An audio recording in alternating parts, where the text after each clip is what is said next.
أعوذ بالله من الشيطان الرجيم. بسم الله الرحمن الرحيم. وما أبرئ نفسي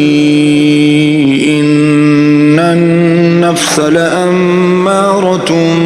بالسوء إلا ما رحم ربي إن ربي غفور رحيم. وقال الملك ائتوني به أستخلصه لنفسي فلما كلمه قال إنك اليوم لدينا مكين أمين. قال اجعلني على خزائن الأرض إني حفيظ عليم. وكذلك مكنا ليوسف في الأرض يتبوأ منها حيث يشاء نصيب برحمتنا من نشاء ولا نضيع أجر المحسنين. ولأجر الآخرة خير للذين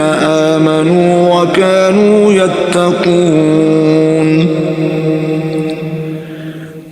وجاء إخوة يوسف فدخلوا عليه فعرفهم وهم له منكرون. ولما جهزهم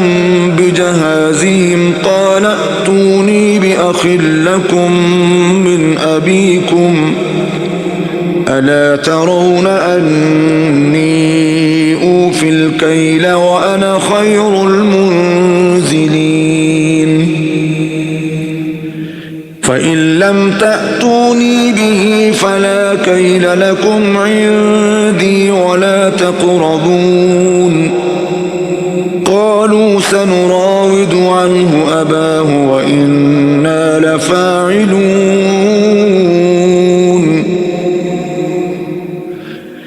وقال لفتيانه اجعلوا بضاعتهم في رحالهم لعلهم يعرفونها إذا انقلبوا إلى أهلهم لعلهم يرجعون. فلما رجعوا إلى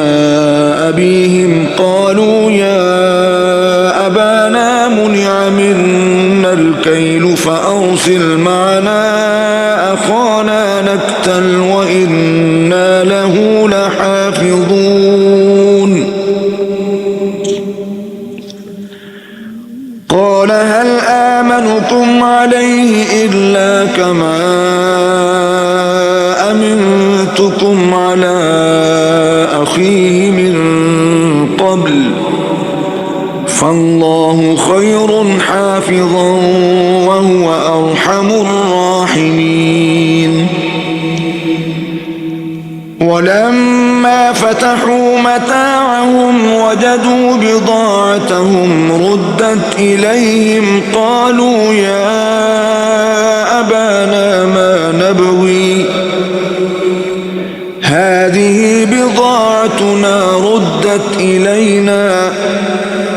ونمير أهلنا ونحفظ أخانا ونزداد كيل بعير ذلك كيل يسير.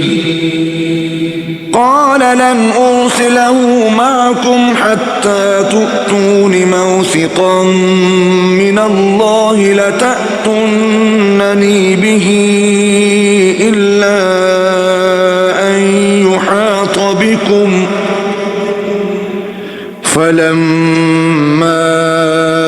آتوه موثقهم قال الله على ما نقول وكيل.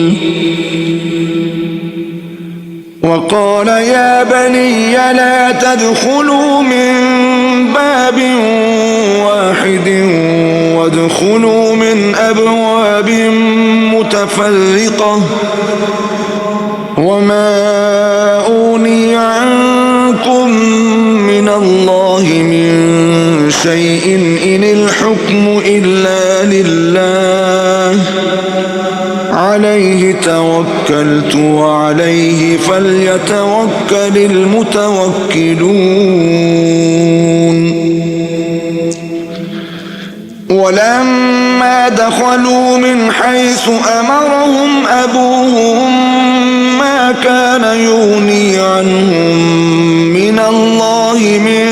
شيء إلا حاجة في نفس يعقوب قضاها وإنه لذو علم لما علمناه ولكن أكثر الناس لا يعلمون.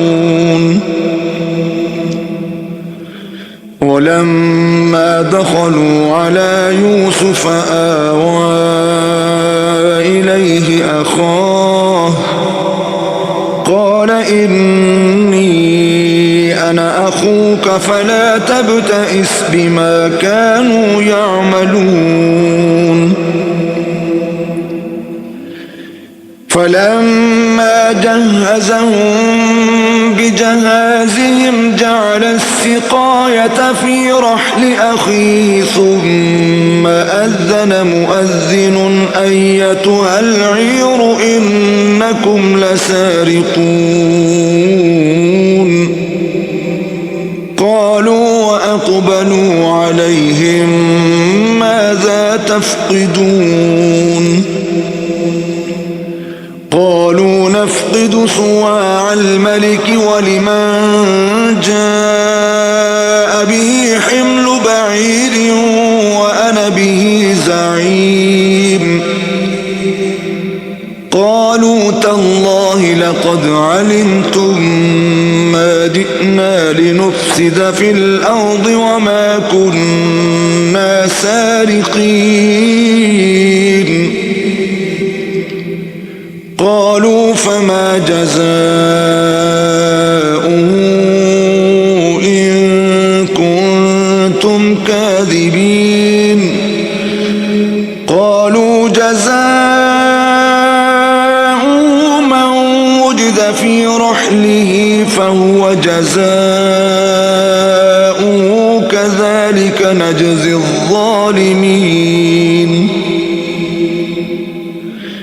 فبدأ بأوعيتهم قبل وعاء أخيه ثم استخرجها من وعاء أخيه كذلك كدنا ليوسف ما كان ليأخذ أخاه في دين الملك إلا أن يشاء الله نرفع درجات من نشاء وفوق كل ذي علم عليم. قالوا إن يسرق فقد سرق أخ له من قبل فأسرها يوسف في نفسه ولم يبدها لهم. قال أنتم شر مكانا والله أعلم بما تصفون. قالوا يا أيها العزيز إن له أبا شيخا كبيرا فخذ أحدنا مكانه إنا نراك من المحسنين. قال معاذ الله أن نأخذ إلا من وجدنا متاعنا عنده إنا إذا لظالمون. فلما استيئسوا منه منه خلصوا نجيا قال كبيرهم ألم تعلموا أن أباكم قد أخذ عليكم موثقا من الله ومن قبل ما فرطتم في يوسف فلن أبرح الأرض حتى يأذن لي أبي أو يحكم الله لي وهو خير الحاكمين ارجعوا إلى أبيكم فقولوا يا أبانا إن ابنك سرق وما شهدنا إلا بما علمنا وما كنا للغيب حافظين واسأل القرية التي كنا فيها والعير التي أقبلنا فيها وإنا لصادقون قال بل سولت لكم أنفسكم أمرا فصبر جميل عسى الله أن يأتيني بهم جميعا إنه هو العليم الحكيم وتولى عنهم وقال يا أسفا على يوسف وابيضت عيناه من الحزن فهو كظيم قالوا تالله تفتأ تذكر يوسف حتى تكون حرضا أو تكون من الهالكين قال إنما أشكو بثي وحزني إلى الله وأعلم من الله ما لا تعلمون يا بني يذهبوا فتحسسوا من يوسف وأخيه ولا تيأسوا من روح الله إنه لا ييأس من روح الله إلا القوم الكافرون فلما دخلوا عليه قالوا يا أيها العزيز مسنا وأهلنا الضر وجئنا ببضاعة مزجاة فأوف لنا الكيل وتصدق علينا إن الله يجزي المتصدقين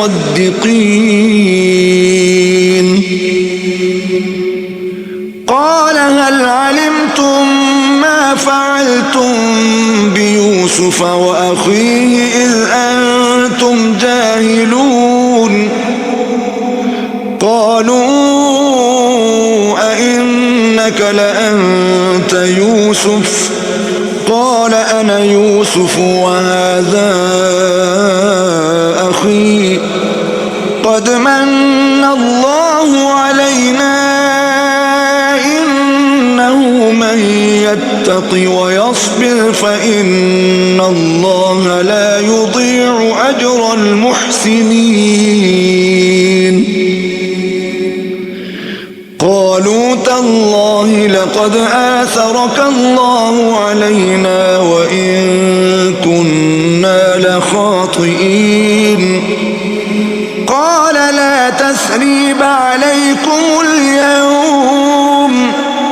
يغفر الله لكم وهو أرحم الراحمين اذهبوا بقميصي هذا فألقوه على وجه أبي يأت بصيرا وأتوني بأهلكم أجمعين ولما فلما فصلت العير قال أبوهم إني لأجد ريح يوسف لولا أن تفندون قالوا تالله إنك لفي ضلالك القديم فلما أن جاء البشير ألقاه على وجهه فارتد بصيرا قال ألم أقل لكم إني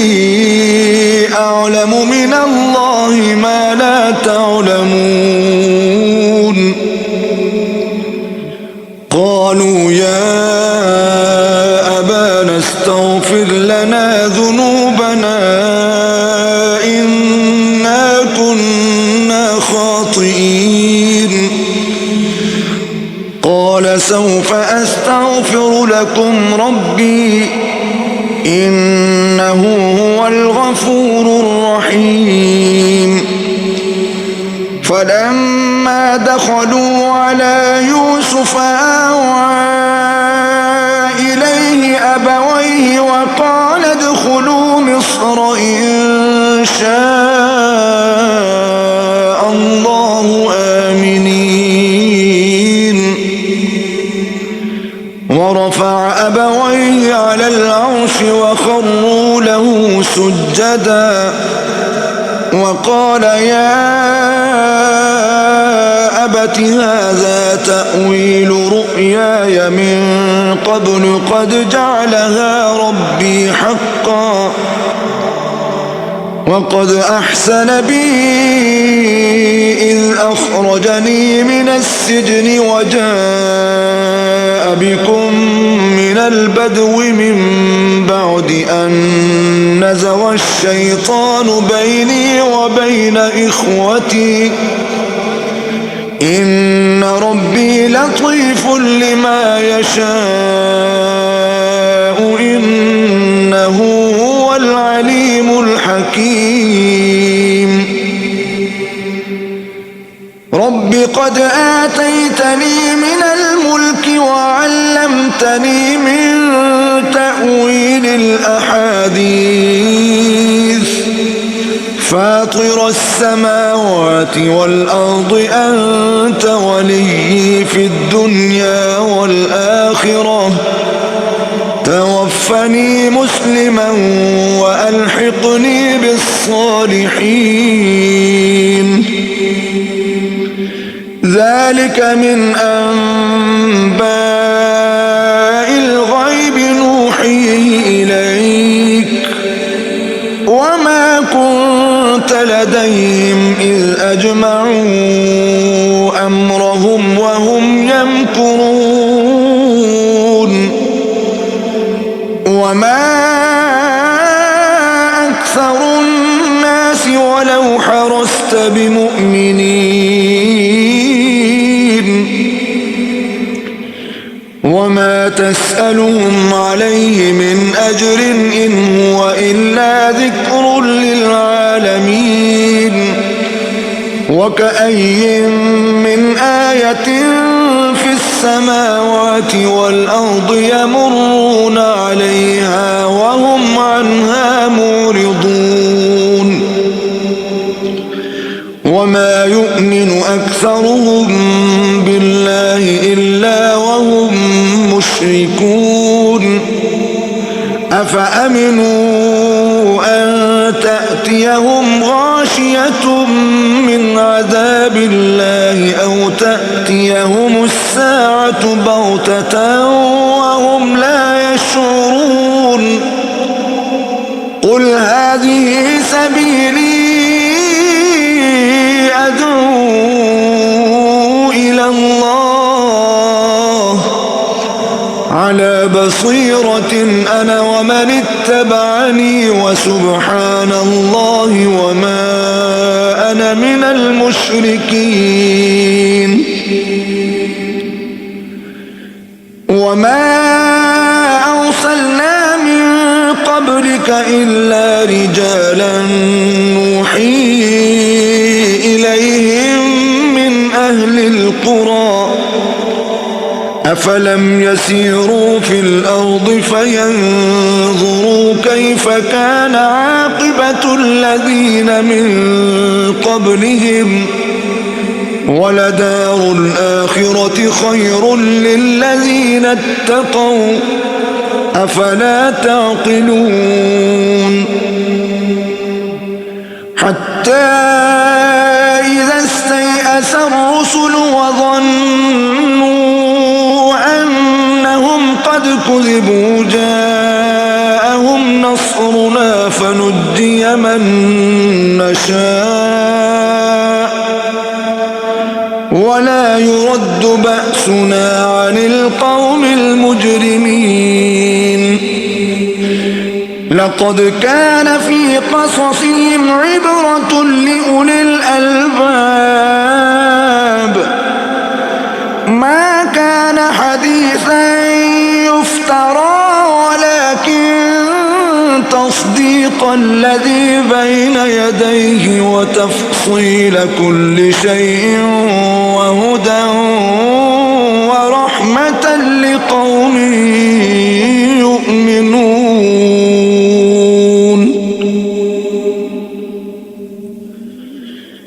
بسم الله الرحمن الرحيم. ألف لام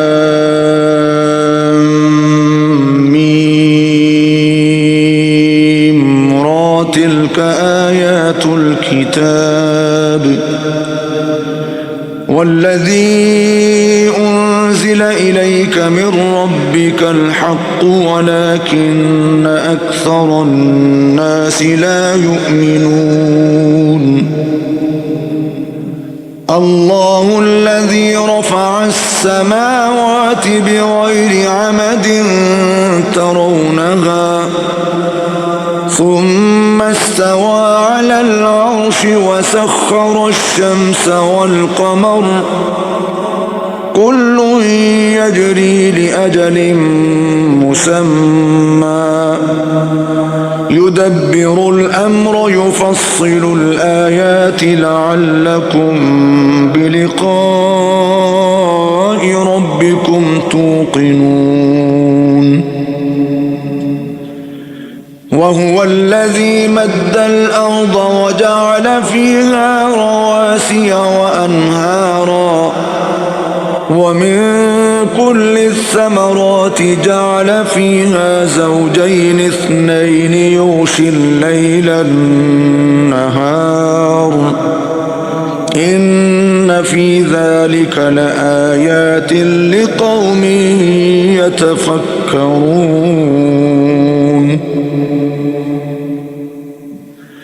وفي الأرض قطع متجاورات وجنات من أعناب وزرع ونخيل صنوان وغير صنوان يسقى بماء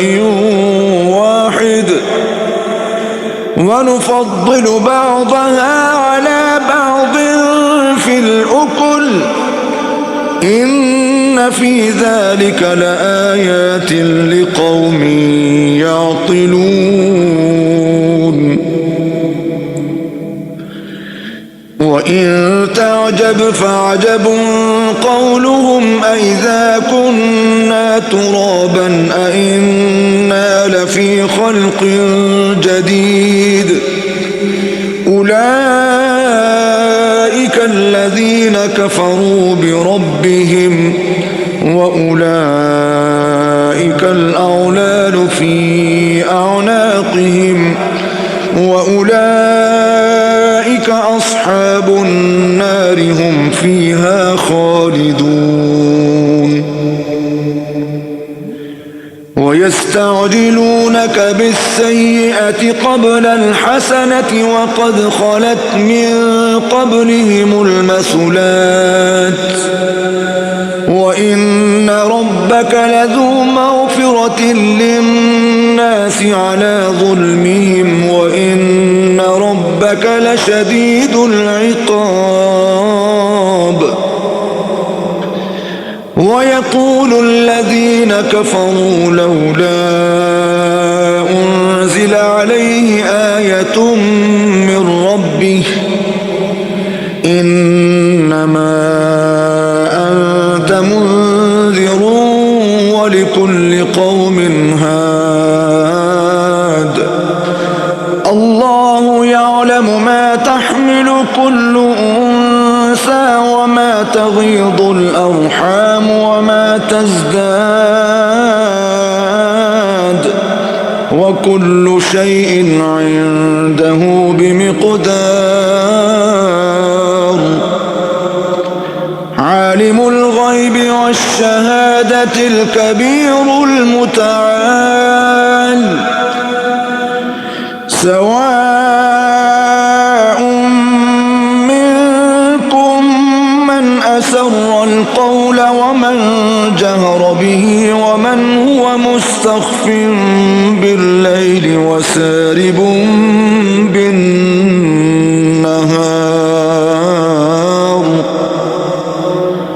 له معقبات من بين يديه ومن خلفه يحفظونه من أمر الله. إن الله لا يغير ما بقوم حتى يغيروا ما بأنفسهم. وإذا أراد الله بقوم سوءا فلا مرد له وما لهم من دونه من وال. هو الذي يريكم البرق خوفا وطمعا وينشئ السحاب الثقال ويسبح الرعد بحمده والملائكة من خيفته ويرسل الصواعق فيصيب بها من يشاء وهم يجادلون في الله وهو شديد المحال. له دعوة الحق والذين يدعون من دونه لا يستجيبون لهم بشيء إلا كباسط كفيه إلى الماء ليبلغ فاه وما هو ببالغه وما دعاء الكافرين إلا في ضلال. ولله يسجد من في السماوات والأرض طوعا وكرها وظلالهم بالغدو والآصال. قل من رب السماوات والأرض قل الله. قل أفاتخذتم من دونه أولياء لا يملكون لأنفسهم نفعا ولا ضرا. قل هل يستوي الأعمى والبصير أم هل تستوي الظلمات والنور أم جعلوا لله شركاء خلقوا كخلقه فتشابه الخلق عليهم. قل الله خالق كل شيء وهو الواحد القهار. أنزل من السماء ماء فسالت أودية بقدرها فاحتمل السيل زبدا رابيا ومما يوقدون عليه في النار ابتغاء حلية أو متاع زبد مثله كذلك يضرب الله الحق والباطل فأما الزبد فيذهب جفاء وأما ما ينفع الناس فيمكث في الأرض كذلك يضرب الله الأمثال للذين استجابوا لربهم الحسنى والذين لم يستجيبوا له لو أن لهم ما في الأرض جميعا ومثله معه لافتدوا به أولئك لهم سوء الحساب ومأواهم جهنم وبئس المهاد أفمن يعلم أنما أنزل إليك من ربك الحق كمن هو أعمى إنما يتذكر أولو الألباب الذين يوفون بعهد الله ولا ينقضون الميثاق والذين يصلون ما أمر الله به أن يوصل ويخشون ربهم ويخافون سوء الحساب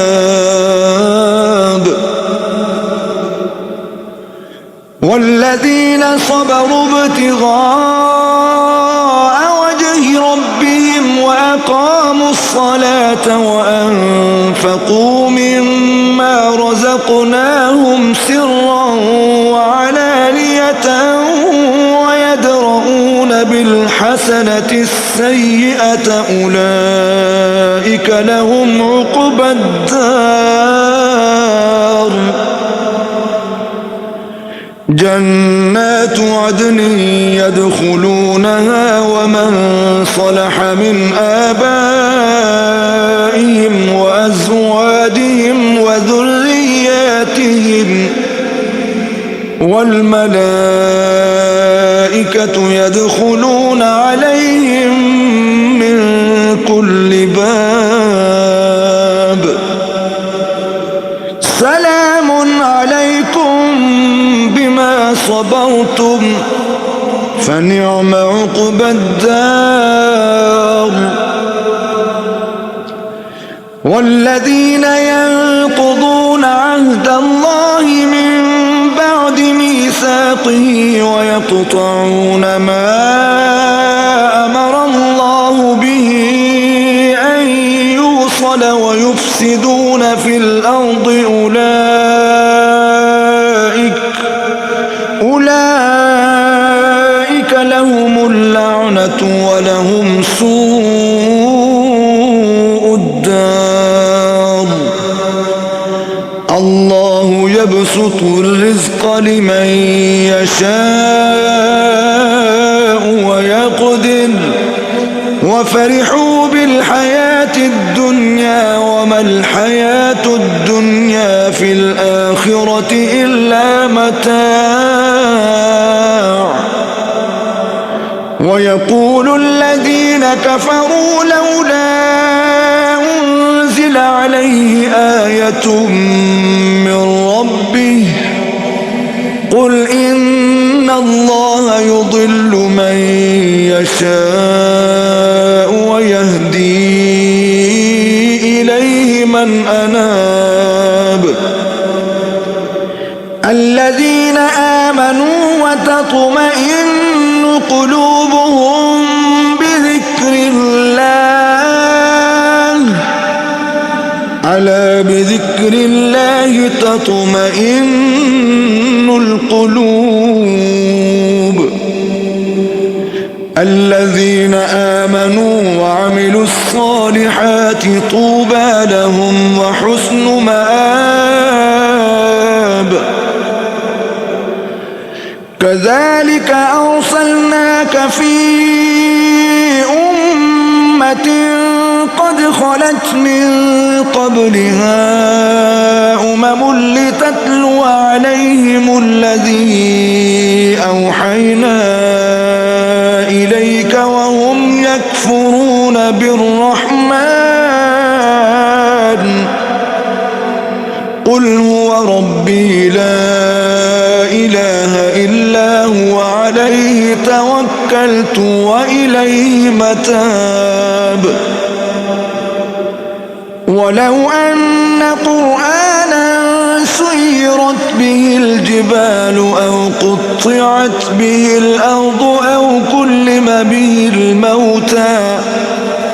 بل لله الأمر جميعا أفلم ييأس الذين آمنوا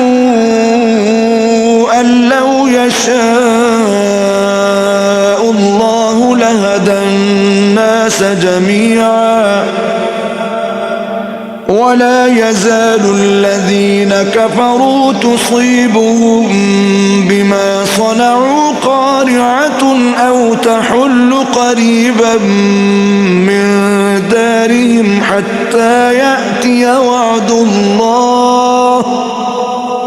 إن الله لا يخلف الميعاد ولقد استهزئ برسل من قبلك فأمليت للذين كفروا ثم أخذتهم فكيف كان عقاب أفمن هو قائم على كل نفس بما كسبت وجعلوا لله شركاء قل سموهم أم تنبئونه بما لا يعلم في الأرض أم بظاهر من القول بل زين للذين كفروا مكرهم وصدوا عن السبيل ومن يضلل الله فما له من هاد لهم عذاب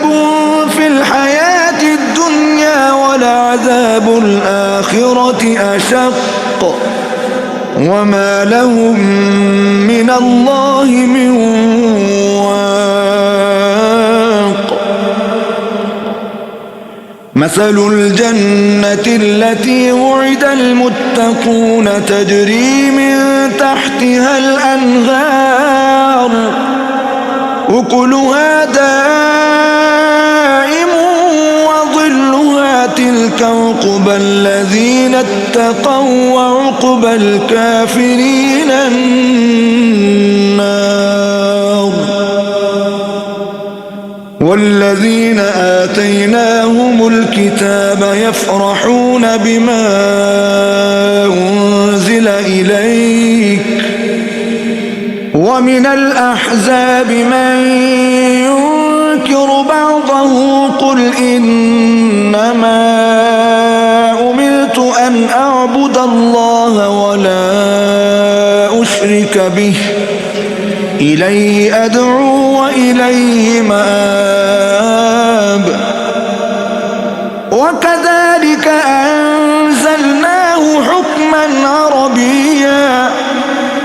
ولئن اتبعت أهواءهم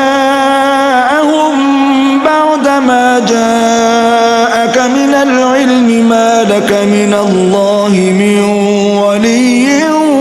ولا واق ولقد أرسلنا رسلا من قبلك وجعلنا لهم أزواجا وذرية وما كان لرسول أن يأتي بآية إلا بإذن الله لكل أجل كتاب يمحو الله ما يشاء ويثبت وعنده أم الكتاب وإما نرينك بعض الذي نعدهم أو نتوفينك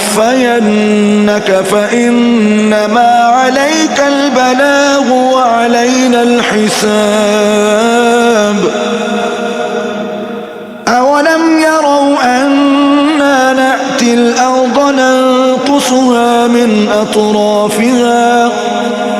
والله يحكم لا معقب لحكمه وهو سريع الحساب وقد مكر الذين من قبلهم فلله المكر جميعا يعلم ما تكسب كل نفس وسيعلم الكفار لمن عقبى الدار ويقول الذين كفروا لست مرسلا قل كفى بالله شهيدا بيني وبينكم ومن عنده علم الكتاب.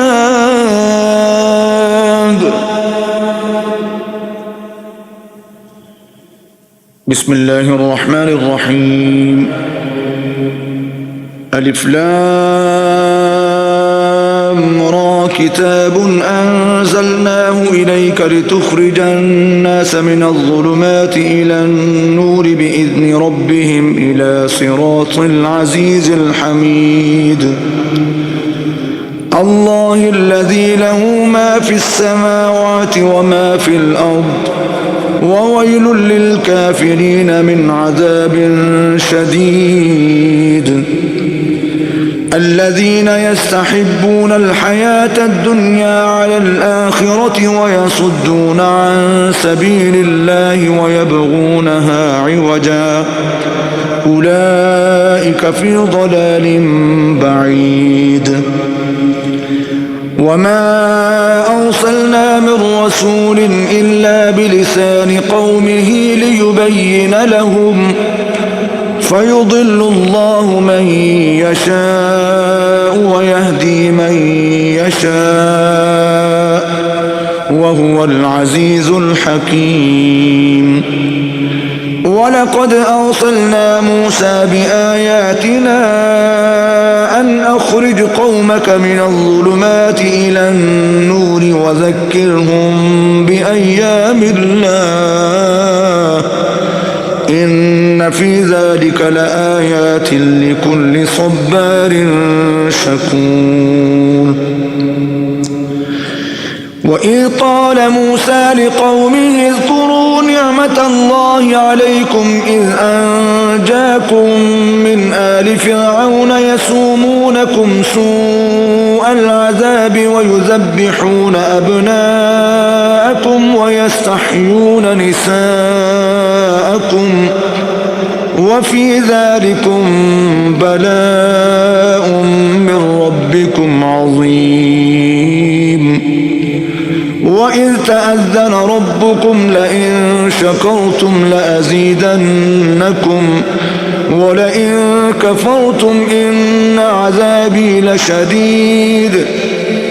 وقال موسى إن تكفروا أنتم ومن في الأرض جميعا فإن الله لغني حميد ألم يأتكم نبأ الذين من قبلكم قوم نوح وعاد وثمود والذين من بعدهم لا يعلمهم إلا الله جاءتهم رسلهم بالبينات فردوا أيديهم في أفواههم وقالوا إنا كفرنا بما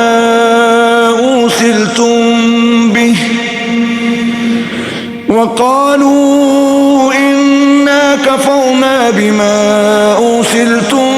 به وإنا لفي شك مما تدعوننا إليه رسلهم أفي الله شك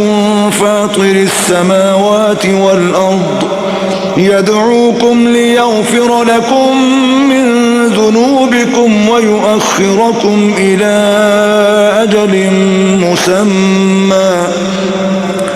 قالوا إن أنتم إلا بشر مثلنا تريدون أن تصدونا عما كان يعبد آباؤنا فأتونا بسلطان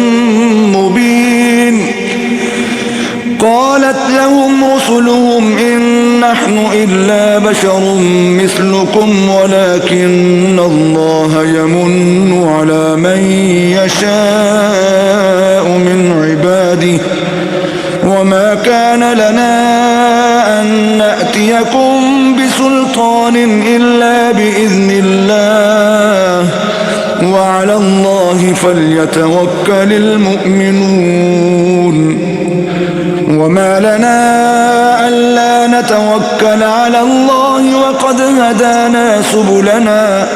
ولنصبرن على ما آذيتمونا وعلى الله فليتوكل المتوكلون وقال الذين كفروا لرسلهم لنخرجنكم من أرضنا أو لتعودن في ملتنا فأوحى إليهم ربهم لنهلكن الظالمين ولنسكننكم الأرض من بعدهم ذلك لمن خاف مقامي وخاف وعيد واستفتحوا وخاب كل جبار عنيد من ورائه جهنم ويسقى من ماء صديد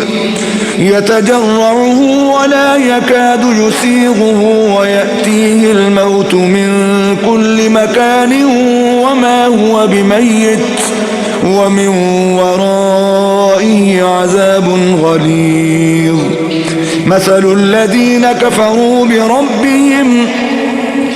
أعمالهم كرماد اشتدت به الريح في يوم عاصف لا يقدرون مما كسبوا على شيء ذلك هو الضلال البعيد ألم تر أن الله خلق السماوات والأرض بالحق إن يشأ يذهبكم ويأتي بخلق جديد وما ذلك على الله بعزيز وبرزوا لله جميعا فقال الضعفاء للذين استكبروا إنا كنا لكم تبعا فهل أنتم مغنون عنا من عذاب الله من شيء قالوا لو هدانا الله لهديناكم سواء علينا أجزعنا أم صبرنا ما لنا من محيص وقال الشيطان لما قضي الأمر إن الله وعدكم وعد الحق ووعدتكم فأخلفتكم وما كان لي عليكم من سلطان إلا أن دعوتكم فاستجبتم لي فلا تلوموني ولوموا أنفسكم ما أنا بمصرخكم وما أنتم بمصرخي إني كفرت بما أشركتمون من قبل إن الظالمين لهم عذاب أليم وأدخل الذين آمنوا وعملوا الصالحات جنات تجري من تحتها الأنهار خالدين فيها بإذن ربهم تحيتهم فيها سلام ألم تر كيف ضرب الله مثلا كلمة طيبة كشجرة طيبة أصلها ثابت وفرعها في السماء تؤتي أكلها كل حين بإذن ربها ويضرب الله الأمثال للناس لعلهم يتذكرون ومثل كلمة خبيثة كشجرة خبيثة اجتثت من فوق الأرض ما لها من قرار يثبت الله الذين آمنوا بالقول الثابت في الحياة الدنيا وفي الآخرة ويضل الله الظالمين ويفعل الله ما يشاء ألم تر إلى الذين بدلوا نعمة الله كفرا وأحلوا قومهم دار البوار جهنم يصلونها وبئس القرار وجعلوا لله أندادا ليضلوا عن سبيله قل تمتعوا فإن مصيركم إلى النار قل لعبادي الذين آمنوا يقيموا الصلاة وينفقوا مما رزقناهم سرا وعلانية من قبل أن يأتي يوم لا بيع فيه ولا خلال الله الذي خلق السماوات والأرض وأنزل من السماء ماء فأخرج به من الثمرات رزقا لكم وسخر لكم الفلك لتجري في البحر بأمره وسخر لكم الأنهار وسخر لكم الشمس والقمر دائبين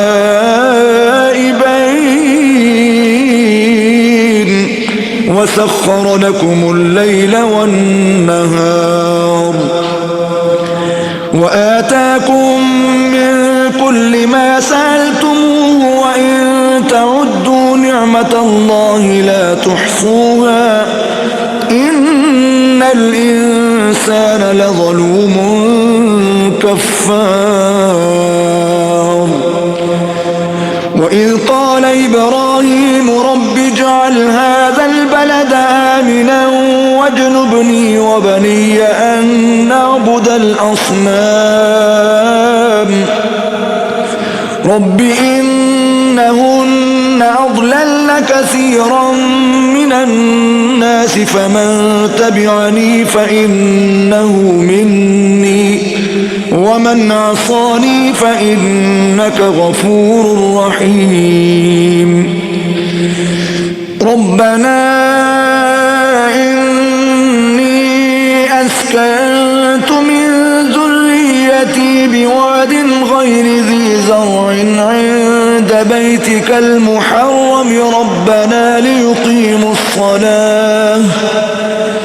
ربنا ليقيموا الصلاة فاجعل أفئدة من الناس تهوي إليهم وارزقهم من الثمرات لعلهم يشكرون ربنا إنك تعلم ما نخفي وما نعلن وما يخفى على الله من شيء في الأرض ولا في السماء الحمد لله الذي وهب لي على الكبر إسماعيل وإسحاق إن ربي لسميع الدعاء رب اجعلني مقيم الصلاة ومن ذريتي ربنا وتقبل دعاء ربنا اغفر لي ولوالدي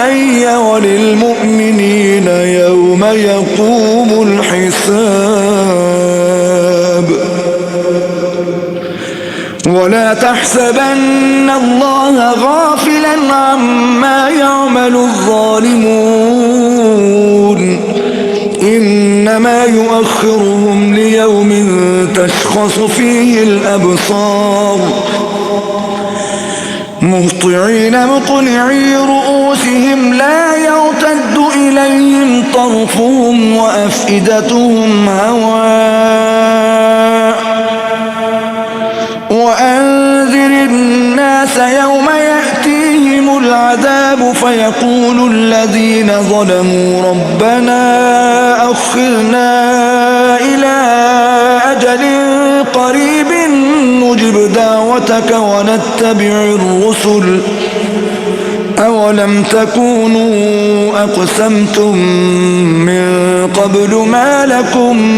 من زوال وسكنتم في مساكن الذين ظلموا أنفسهم وتبين لكم كيف فعلنا بهم وضربنا لكم الأمثال وقد مكروا مكرهم وعند الله مكرهم وإن كان مكرهم لتزول منه الجبال فلا تحسبن الله مخلف وعده رسله إن الله عزيز ذو انتقام يوم تبدل الأرض غير الأرض والسماوات وبرزوا لله الواحد القهار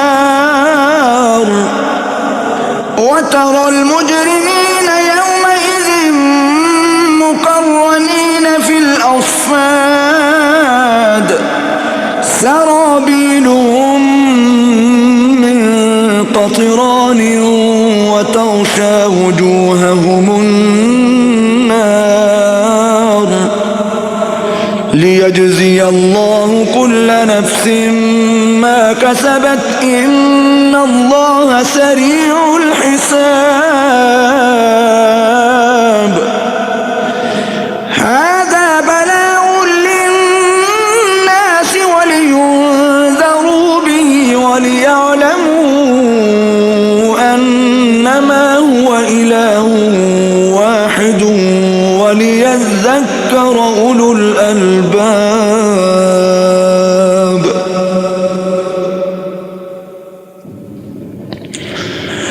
بسم الله الرحمن الرحيم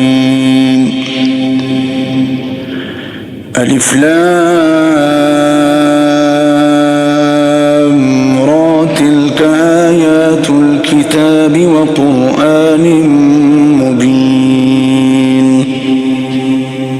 صدق الله العظيم